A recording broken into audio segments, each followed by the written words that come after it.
You don't need the extra stress that comes along with potentially booking the wrong Disney World hotel room. So today we're going to take all that resort anxiety away by exposing the worst hotel rooms to stay in on Disney property and telling you how you can avoid getting stuck with them.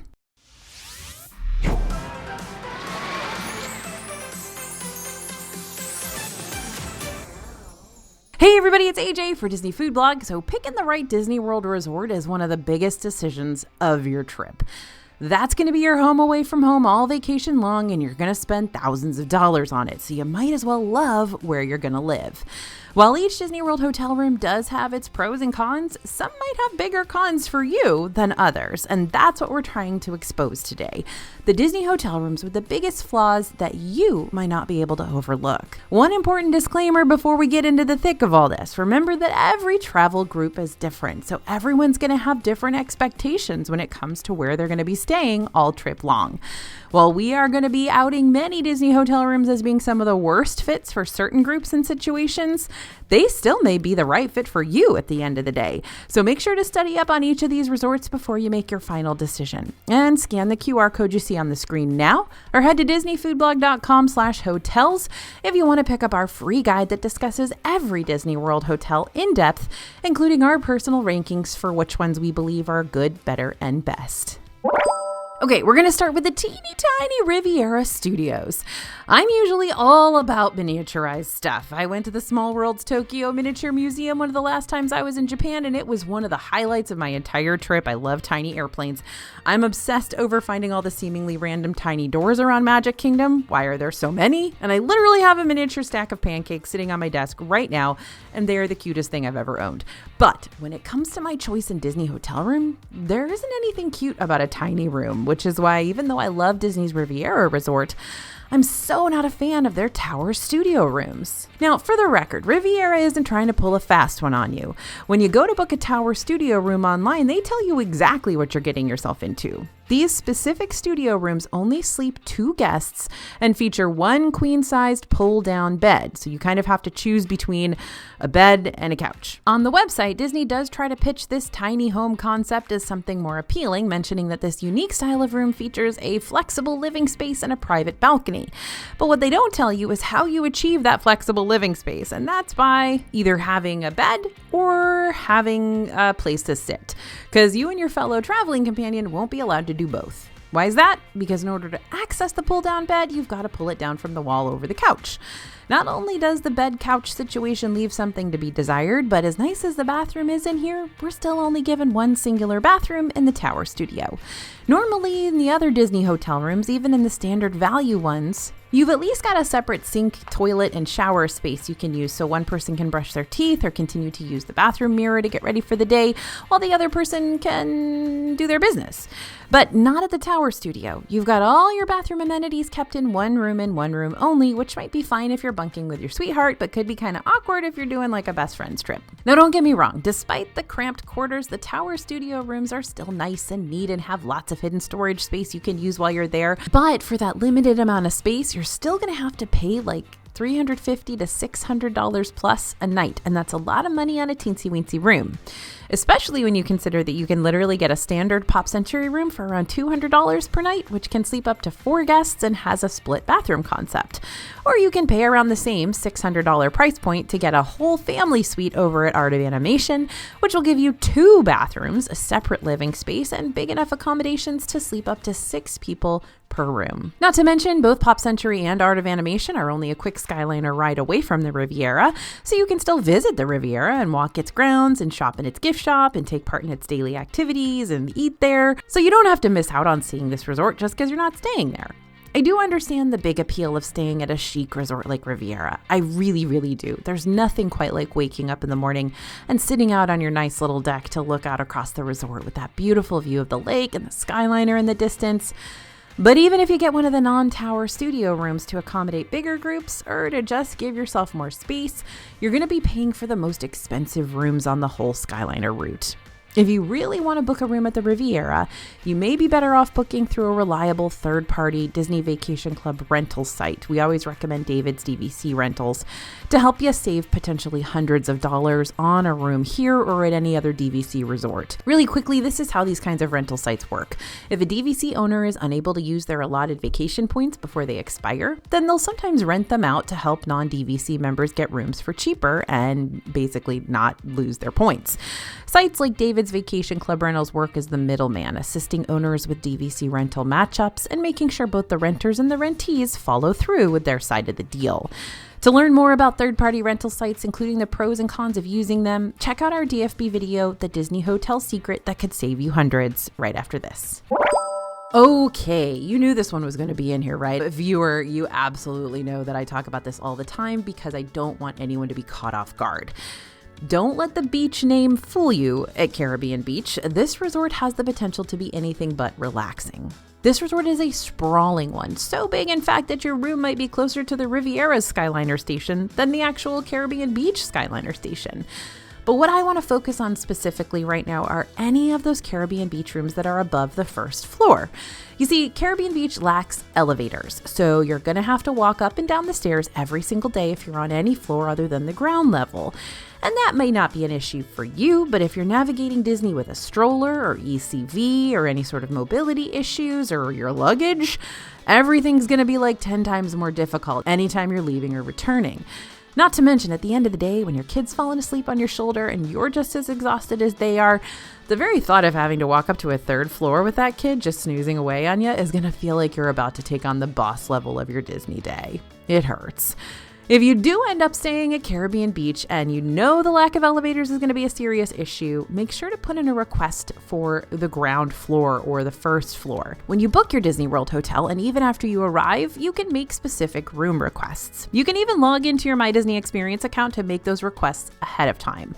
However, if there's a request you want to make that's a little more specific than what you're seeing out on that online room request form, it's always best to call up your resort directly and make your request known with an actual living and breathing cast member instead. While room requests can't always be fulfilled, especially if you're planning a trip around one of Disney's super busy times of the year and you just got to take what you could get, cast members will do their very best to make sure your request is met. But really, Disney will bend over backwards to help make sure all of your mobility accommodations are met as much as possible, which you can learn more about by emailing Disney's Disability Services at disability.services@disneyparks.com. There are actually a select number of room types across each Disney hotel that include ADA-specific accommodations, which cast members can place you on if need be. But we're actually going to talk more about those rooms a little later on, since they can sometimes backfire on your travel group if you don't need them. You'll see what I mean. Okay, it's time to talk about noisy rooms. Now, Bria writes about noise levels in Disney World all the time for our channel because she knows that this aspect of the parks plays such a huge role in her and my vacations, but also in your vacations. Now, to be fair, if you're traveling to Disney World in the first place, this isn't exactly a quiet oasis by any means, and you know that. But when it comes to your hotel, some rooms might be placed in areas that are way more susceptible to noise, which isn't exactly ideal when you're trying to get in a good night's sleep before your next park day, or even trying to squeeze in a nap mid-park day for that matter. So which Disney hotel rooms are the noisiest? Well, I got a list. First and foremost, while many folks really do love booking rooms with a window view across all the feature pools, you're looking at a lot of noise coming from these pools all day long, all the way up until they shut down for the night, which is typically around 10 to 11 p.m., and that could be way past your kids' bedtime. Instead, you may want to try requesting a room with a view that looks out across one of the resort's quiet or leisure pools instead. You might still hear some giggles and conversation coming from these leisure pools when you're trying to get some shut-eye, but it's usually not going to be as rambunctious as what you'll hear from the main pools. Now, sometimes those quiet and leisure pools don't have a closing time posted, and so every once in a while, you'll have some groups out there late at night making noise. So even booking rooms that overlook the quiet and leisure pool can sometimes backfire on you too, so just be aware of that. I don't want to say that if you do the quiet and leisure pools, you're definitely going to be scot-free of any noise. Okay, there's my caveat. Anyway, while Wilderness Lodge is typically known for its more tranquil resort vibes, I will say that those rooms right off the lobby can get pretty loud at times. So you might want to request a room that's off in a hallway versus right off the lobby. Although being right off the lobby puts you really close to those elevators and really close to the lobby, obviously. So you kind of got to make choices there. Now, speaking of elevators, rooms right next to the elevators can get pretty obnoxious because of the incessant dinging combined with your room's thin walls. So you might prefer a room kind of smack dab in the middle of things if you're wanting to sleep in on certain days and don't want to hear all the elevator racket right outside your room each morning. And the rooms in the main tower of the Contemporary Resort can experience a lot of noise too, especially rooms that are closest to Chef Mickey's. So if you want a main tower room, once again, you may want to go up instead of staying on one of the lower levels. If you're placed in one of these rooms, don't stress too much about it. Doesn't mean your trip is automatically going to be ruined and you're going to get absolutely zero sleep each night. After all, the Disney resorts do have quiet hours from 11 p.m. to 7 a.m. And while that doesn't necessarily mean everything's going to be silent, it does mean Disney's going to work their hardest to make sure noise levels are kept at a minimum while everyone tries to catch up on their Z's. But you will want to be prepared for the possibility of extra noise no matter which room you're placed in when you stay at a Disney resort. So pack your preferred noise blockers in your suitcase ahead of time, like earplugs or white noise machines or white noise apps, stuff like that. It can work wonders. Also, for those of you who are anxious like me, I understand that this section of the video could really stress you out and you're like, wait a minute, I can't be by the elevator. I can't be at a ground floor room. I can't be by the lobby. That's not true. I've stayed in all of these rooms. You're going to be fine. These are just little recommendations, things to think about. But if you get a room by the elevator, you're going to be fine. Don't worry about it. Just go ahead and bring that white noise app and it'll be great. Next, let's head to the Little Mermaid rooms at Art of Animation. Sorry, Ariel, but I got some major beef with your value resort rooms. Yep, the Little Mermaid standard rooms are the cheapest option you're going to find at Art of Animation Resort. And yes, they're still going to put you in a cute Disney movie themed room in the middle of an even cuter Disney themed resort.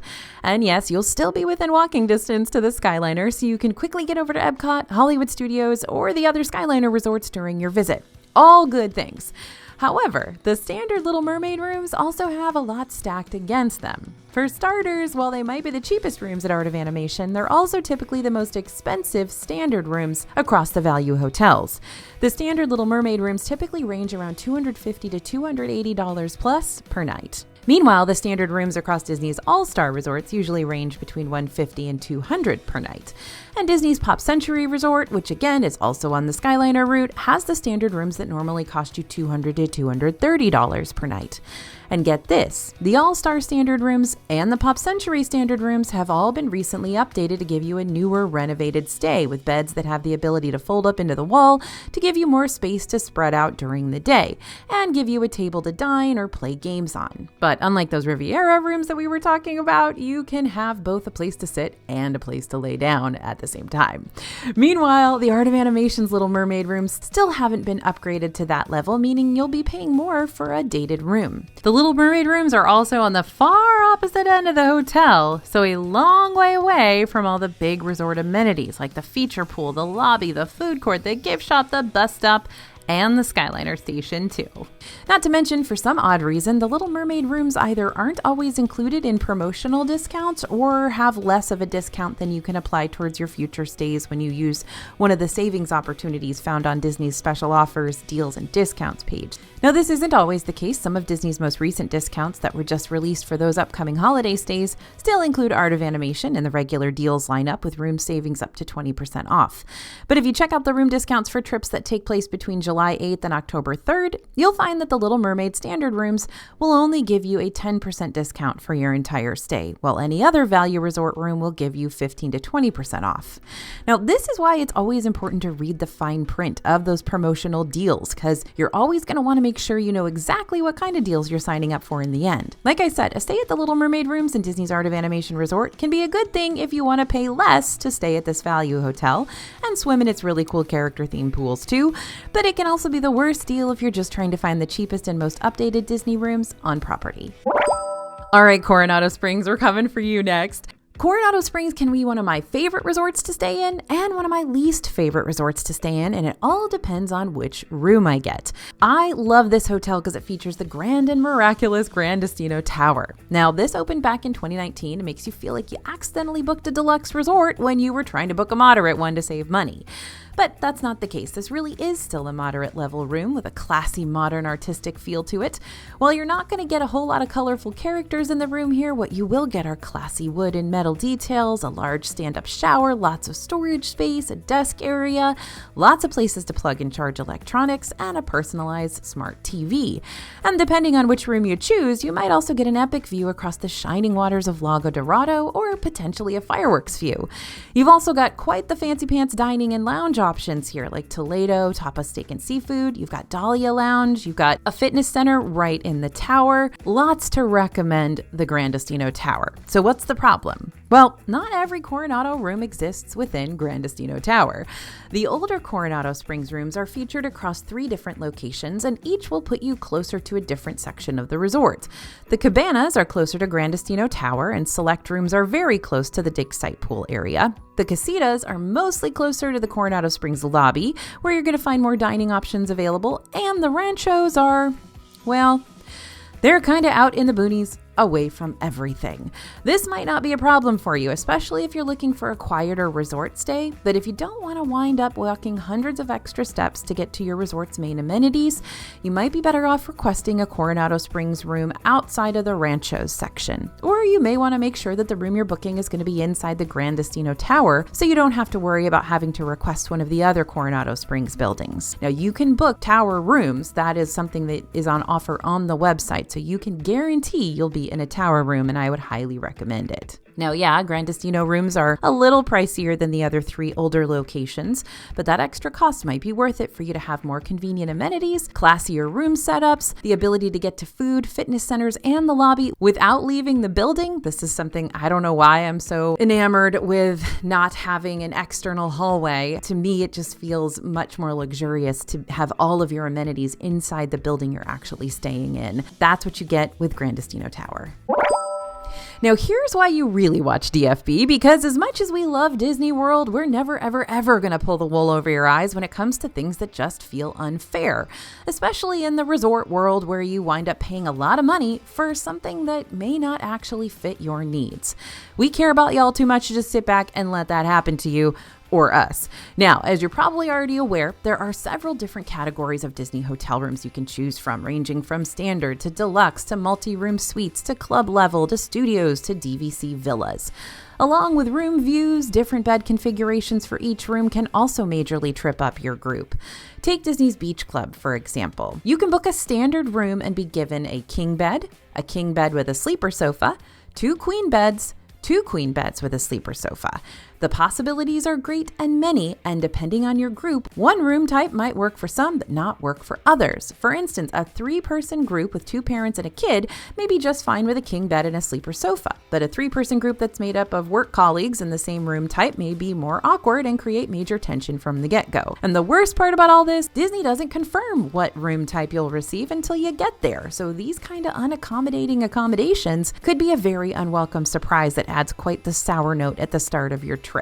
Now, this actually happened to me. I was traveling with my husband and my son. We had specifically requested 2 queen beds and a sleeper sofa. And what we got was a king bed and a sleeper sofa. So instead of having effectively 3 beds, we had 2 beds. Again, paying the same price, same room type and everything, but just because they have all these different types of rooms, you may just be slotted into the one that doesn't work for your group. And again, you can't confirm it until you get there. So this is absolutely something you want to keep an eye on. And that's why reading the fine print and putting in your room requests upon check-in is so important. While you're not always guaranteed the specific room type you request, it does greatly improve your chances of getting it. Don't want to gamble with comfort? I don't blame you. This is when you may prefer buckling down and getting 2 connecting standard rooms at a Disney hotel instead, or you may want to stay off property and book a stay at like an Airbnb where you might be able to book an entire house with guaranteed multiple rooms at a lower price point. Just make sure you read up on the terms, conditions, and reviews for these Airbnbs, because they can come with their own assortment of issues as well as price hikes if you're not careful. Welcome to Disney World, where all your showers have to be taken when the monsoons hit. Just pulling your leg. Of course, every Disney World hotel has a bathroom where you can wash off all the theme park germs and sweat at the end of each night. But some of the newer, recently remodeled rooms have been taking away the bathtub shower duo concept, which may not be a big deal for all you big kids, teens, and adults out there, but it can be a very big deal for families who have younger kids and toddlers and babies who still need to take baths each evening before bed. According to Disney, select rooms across Coronado Springs are available without bathtubs, including rooms at Grand Destino Tower and regular preferred rooms too. Other resorts featuring bathtub-less rooms include Disney's Riviera Resort, Yacht Club, Contemporary, and Wilderness Lodge. The good news is that we have a lot of full room tours featured on our DFB website, so you can see exactly what the entire layout for several different types of Disney hotels are going to look like before you book them. And that includes what the bathrooms look like too. We take pictures and videos of everything, as you know. Now, Disney also features photo galleries of their hotel rooms before you book them too, so you can take a sneak peek at the bathroom layout firsthand and see if there's a bathtub featured in the sample rooms or not. Now, even if you're not seeing a bathtub in the hotel room you're wanting to book, that doesn't mean you've got to give up on it, unless the bathtub feature really is a deal breaker for you. Instead, if you need someplace to bathe baby during your stay, you may want to invest in a collapsible or portable or inflatable tub ahead of time. You can find these on Amazon or even at your local big box store for around $10 to $20. But yeah, definitely make those room requests. Call Disney directly and say, are there rooms with bathtubs in this particular resort that I want to stay in?